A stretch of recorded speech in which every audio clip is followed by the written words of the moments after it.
एक व्यक्ति होते हैं जो कि सीआरपीएफ में जवान है। उनका बेटा करवा चौथ के दिन अपनी प्रेमिका से मिलने के लिए उसके घर पहुंच जाता है, उसका व्रत तोड़वाने के लिए। वहां तक तो सब सही था, लेकिन उसके बाद जो होता है आप सुनेंगे तो वाकई में सोचने के लिए मजबूर हो जाएंगे। आखिर क्या हुआ था उस लड़के के साथ, पूरी कहानी इस वीडियो में बात करूंगा। बस लास्ट तक बने रहो और देखते रहो। नमस्कार दोस्तों, मैं विजय शंकर पाल। इस वीडियो को लाइक करना, चैनल को सब्सक्राइब करना। रोजाना शाम को 7 बजे हमारी एक नई वीडियो आती है, तो चैनल को सब्सक्राइब करके बेल आइकन को जरूर दबा लीजिएगा। बाकी आप लोग कहां से हमारी वीडियो देखते हैं कमेंट जरूर कीजिएगा। नेक्स्ट वीडियो में आप सभी का नाम जरूर लूंगा। तो चलिए स्टार्ट करता हूं। आज की जो सच्ची घटना सुनाने जा रहा हूं यह है उत्तर प्रदेश में एक जिला है चंदौली जिला, और इसी जिले के अंतर्गत बलुआ एक गांव पड़ता, बलुआ थाना पड़ता है। और इसी थाने के अंतर्गत एक गांव है हृदयपुर गांव, और यही के रहने वाले राम सिंगार नाम के एक व्यक्ति होते हैं जो कि सीआरपीएफ में एएसआई डीजी हैं, जो कि श्रीनगर में तैनात हैं।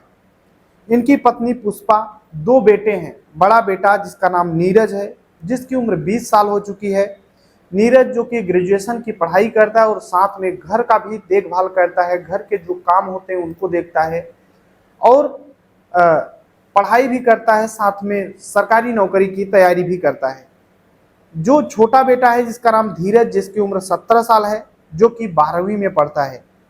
धीरज को सिर्फ पढ़ने का काम होता है, यानी पढ़ाई करो, अपने लक्ष्य की तरफ आगे बढ़ो, दूसरा कोई काम ना होता है। धीरज पढ़ाई किया करता था मन से, बाकायदे घर में एक अलग से पढ़ने के लिए रूम बना हुआ है। अब धीरज एक दिन संडे का दिन होता है, घूमते टहलते अपने गांव में ही घूम रहा होता है, तभी घर से थोड़ी दूर पर रहने वाली एक लड़की जिसका नाम पूजा है उसको देखता है। पूजा इसको देखती है तो बस देखती ही रहती है।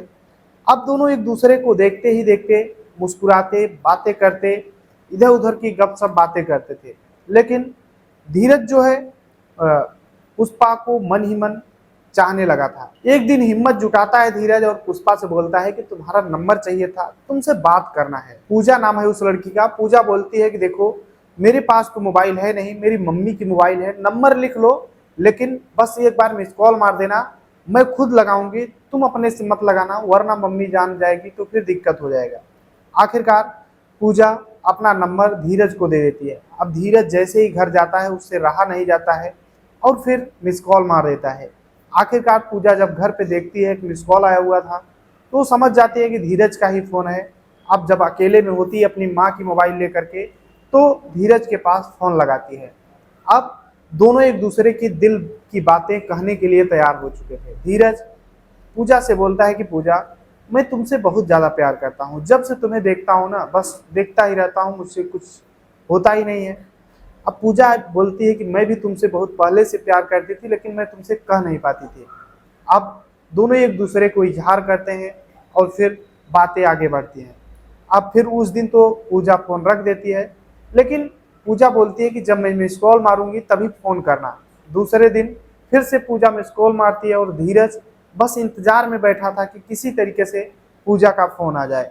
आखिरकार फिर से धीरज पूजा के पास फ़ोन करता है और पूजा और धीरज घंटों घंटों बातें किया करते थे। अब पूजा कभी छत पर चली जाती, कभी अलग जगहों पे, कभी किसी काम के बहाने बाहर निकलती और धीरज से बात किया करती थी।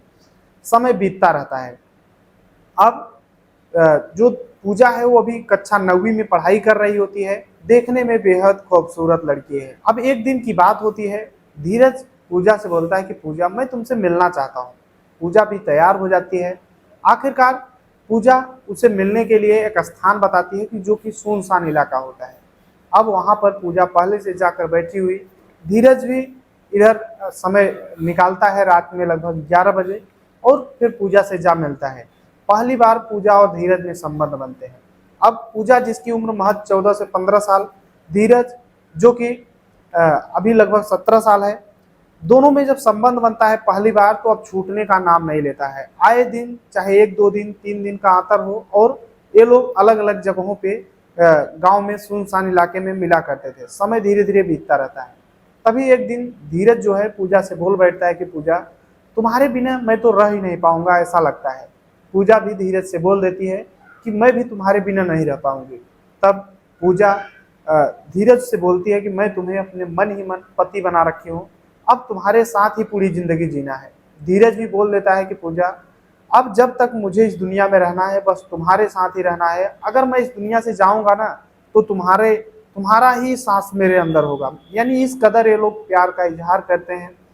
आखिरकार अब समय बीतता रहता है, दोनों, अब जो धीरज है एक मोबाइल खरीद कर दे दिया था पूजा को, तो पूजा उसे छिपा कर रखती थी और जब भी फोन लगाना होता बात किया करती थी धीरज से और फिर मोबाइल छिपा कर रख देती थी।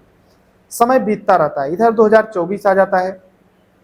अब पूजा जो है अपने मामा के घर जाती है, उसके मामा के घर पे करवा चौथ का पूजा होता है तो वहाँ पे बुलावा था, तो पूजा भी वहाँ पर चली जाती है। तो 20 अक्टूबर को करवा चौथ होता है, 20 अक्टूबर 2024 को संडे का दिन। अब जो पूजा है अपने मामा के घर पे गई थी, उसके मामा का घर फुलवरिया में है, जो कि इसके घर से, यानी जो इसका घर है हृदयपुरी, यहाँ से 7 किलोमीटर की दूरी है। अब पूजा उस दिन अपने मामा के घर गई जरूर थी, लेकिन अब उस दिन बोलती है कि मेरे पेट में दर्द है, और पेट में दर्द का बहाना करके खाना खाती नहीं है, और फिर अपने मामा से मामी से बोल देती है कि मैंने अभी खाना खाया है, लेकिन वो खाती नहीं है, पूजा करती है बाकायदे। यानी पूजा जो है वो धीरज के नाम पर करवा चौथ की भूखी होती है, जबकि अभी शादी नहीं हुआ है। अब समय बीतता है, उस दिन का टाइम बीतता है, पूरा दिन बीत जाता है, सभी औरतें चांद को देखती हैं और बाकायदे करवा चौथ का व्रत का पालन करती हैं। और अब पूजा भी अपने प्रेमी धीरज का इंतजार कर रही होती है कि धीरज आएगा और मुझे पानी पिलाएगा। अब इधर धीरे धीरे रात के 9-10 बज जाते हैं। जब 10 बजता है रात के, तब पूजा बाकायदे अपनी एक जो छोटी सी मोबाइल ली थी उसको निकालती है और धीरज के पास फ़ोन करती है और बोलती है कि धीरज क्या कर रहे हो। तब धीरज बताता है कि अभी मैं पापा और भाई सभी लोग खाना खाए थे और खाना खाने के बाद सब अपने अपने रूम में चले गए सोने। तब पूजा बोलती है कि तुम कहाँ पर हो। तब धीरज बताता है कि मैं तो अभी अभी छत पर आया हूँ सोने के लिए, छत पे लेटा हूँ, बिस्तर लगाया हूँ, बाकायदे लेटा हूँ छत पे। तो पूजा बोलती है तुम्हें पता है आज क्या है। तो धीरज बोलता है कि हाँ पता है, आज करवा चौथ है। तब पूजा बोलती है कि मैंने अभी तक व्रत नहीं तोड़ा है, जब तक तुम आओगे नहीं तब तक मैं व्रत नहीं तोड़ूंगी और मैं ऐसे ही रहूंगी। तब धीरज बोलता है कि रात का टाइम है, तुम पानी पी लो, मैं कैसे आ पाऊंगा।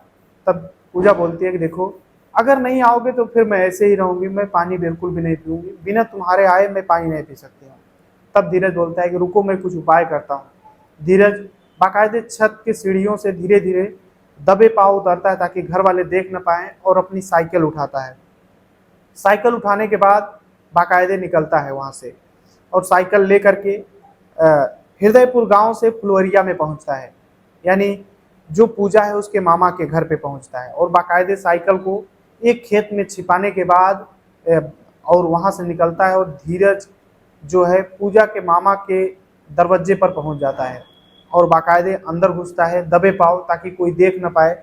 उसके बाद जो पूजा है उसको पानी पिलाता है, पूजा चांद को देखती है, उसके बाद व्रत तोड़ती है और फिर दोनों साथ में खाना खाते हैं, फिर काफ़ी देर तक बातें करते हैं। यहाँ तक तो ठीक होता है, रात के लगभग 10-11 बज रहे होते हैं। तभी इधर रात के जब 2 बजते हैं तो पूजा की माँ जिसका नाम गायत्री होता है, ये अपने घर पे हृदयपुर में होती है। तो गायत्री रात के 2 बजे धीरज के घर पे पहुंचती है और उसके बड़े भाई नीरज को जगाती है। नीरज जागता है और बोलता है कि आंटी इतनी रात आप मेरे घर पे क्यों आई हैं। तो पूजा की माँ गायत्री बोलती है कि तुम्हारा भाई धीरज कहाँ पर है।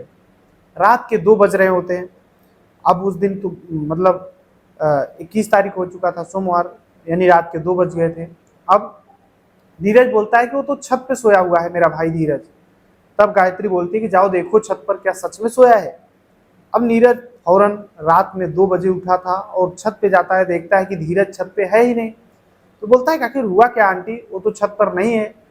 तब गायत्री बताती है कि देखो तुम्हारा भाई जो है धीरज वो घायल अवस्था में है। नीरज बोलता है कि घायल हो गया है, आखिर हुआ क्या है।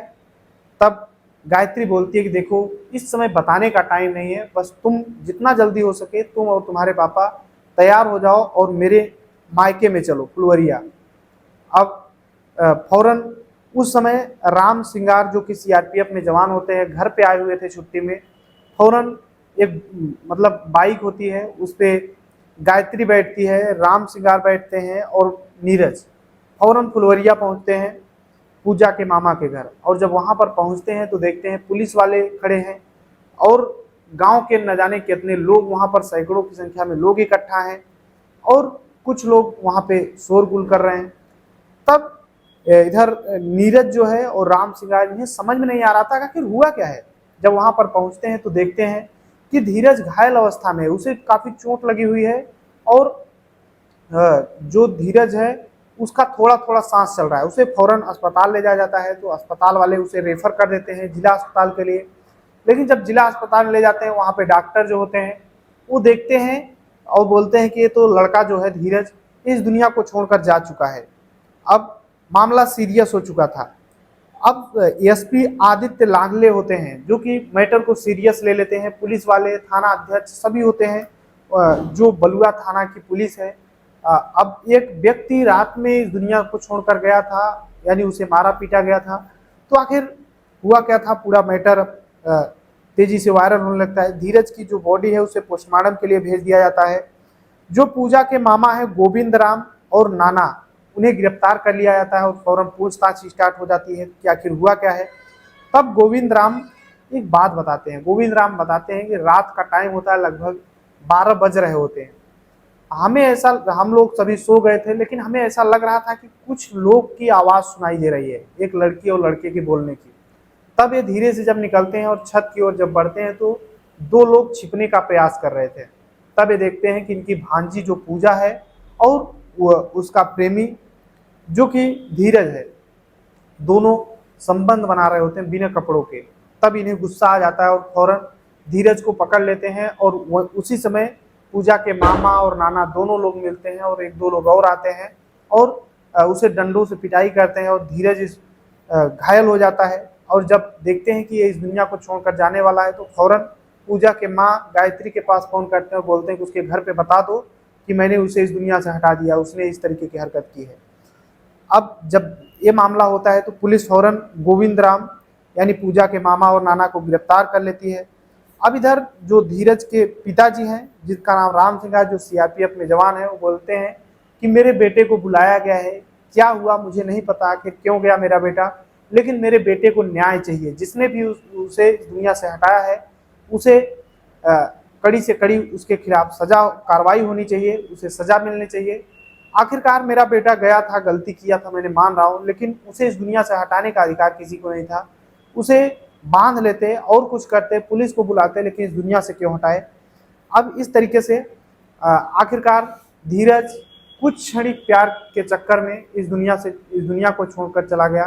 पूजा भी आखिर अब क्या कर सकती है। अभी पूजा के मामा नाना और पूजा के पिता को भी पुलिस हिरासत में ले ली है और अभी पूछताछ कर रही है। उसके बाद इन्हें सलाखों के पीछे पहुंचा दिया जाएगा। कितने साल की सजा मिलेगी ये तो कोर्ट पे ही निर्भर करता है। धीरज ने भी गलती किया था। अगर उसे लगता था कि मुझे पूजा पसंद है, पूजा के साथ ही रहना है, तो मेहनत करता, कुछ अच्छा करता, कुछ नौकरी पा जाता, अपने डिपेंड हो जाता, उसके बाद जिससे चाहे उससे वो शादी कर लेता, कोई रोकने वाला ना होता।